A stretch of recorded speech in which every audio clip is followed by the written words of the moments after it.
Hello everyone and welcome to my first episode here on YouTube. My name is Angelo Rowe and this is The Love of Painting and me, Angelo Rowe. Basically what my YouTube channel is predominantly going to be about is the wet on wet technique, my methodology, and some other fun artsy things as well. I'm going to have a really cool channel. I started my journey here in the wet on wet technique in October last, well, it'll be 2018 is when I started. This year, 2019, will be 1 year in October.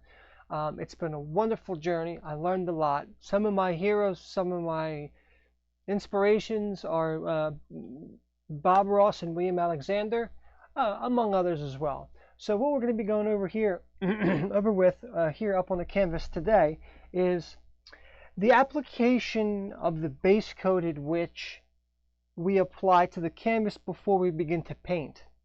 Now what I mean by that is, in many art forms and mediums, there is where you, oh mercy, that's no good. I have another painting off camera here, so give me 1 second. And I got some liquid white on it by accident, and I didn't want to do that. So sorry, that's what happens when you're live and you're doing paintings. Okay, so pretty much what we're going to be doing up here on this particular, excuse me, with liquid white, basically what that is instead of us mixing on the palette, we're going to be mixing on the canvas. And what I mean by that is, with most paint mediums, you mix on a palette and make your colors and whatever else. So up here in the wet on wet or alla prima technique, we mix it right up here on the canvas. As you see in this mountain, it's very blended. In traditional painting, you would have to mix the color and such. That's what makes this wet on wet technique so much fun, and anyone can do it, I promise you. Anyway, so what we're going to do now is we're going to get up here and I'm going to show you how to apply, how to do, and what not to do. So let me put on my eyeballs here, and we're going to grab a 2-inch brush and we're going to apply a little liquid white, and we're going to put this on. I'm going to show you how not to apply, and I'm going to show you the different techniques on how to take it off and such. Okay, a little more. We're going to put a lot on there, and I'm going to show you what too much it is and what you do and what you don't do. Okay, let's say you're new to the situation or you're new to the technique and you put all this on there. Oh geez, you just gob it on. Ugh, that's a lot of paint. I don't like doing that. That's how much I don't like it. So we're going to gob it all on there like we don't know what we're doing, right? Just going to gob it in. Ooh, gross. Just kidding. So we got it on there, right? We're ready to go. We're all pumped up, ready to go on the wet on wet technique, right? Now, we do a simple finger test, and the finger test is you touch, and if you can see your fingerprint, you know you're in the money. I can't see my fingerprint. You see that? I can't see my fingerprint. Remember that. Remember that, I can't see my fingerprint. Now, there are two ways to clean this up. One particular way that I like, and I always like, and one that I always do, well, there's a couple. One, which is a Bob Ross method. I'm going to show you various methods here today. I'm going to show you the Bob Ross method, and that's take a paper towel and wipe. Not hard, nice and gentle. Oh, look at that, we got a little blue in there. Make a little water. Okay, nice and easy. Okay, and I'll go one more time. Okay, with that said, that's one way. Another way, which is a way that I do not like, and I don't prefer you guys to do it, but is to take a palette knife and do this. This is another waste of paint.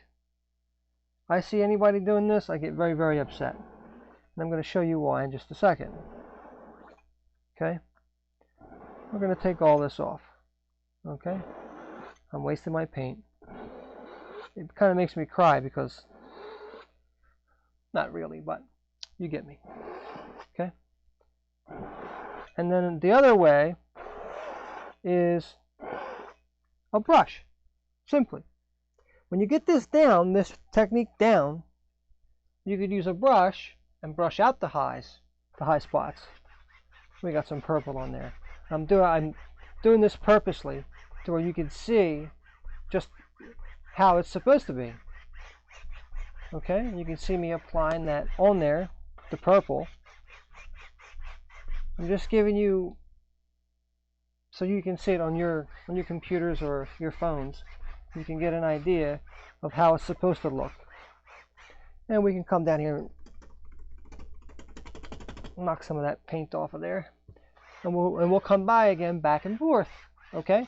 Taking off that paint, that excess paint. Okay? I'm going to say that that's good. I'm going to say.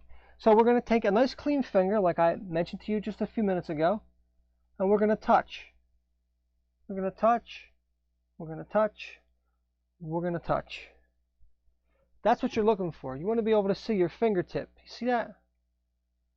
Maybe you can focus in on that. You want to be able to see the lines in your fingertips. That's how you know you're on the money and you're ready to go. Okay? Now, I'm going to show you when you put too much, and the reason why you have to have it thin like that. So we're going to apply a lot here. Okay? We're going to put a lot in here. Okay? We got a lot there, right? Now we're going to take our palette knife and we're going to grab a little bit of this purple and we're going to try and make a little rock or something here. You see that? Can you see that? How runny it is?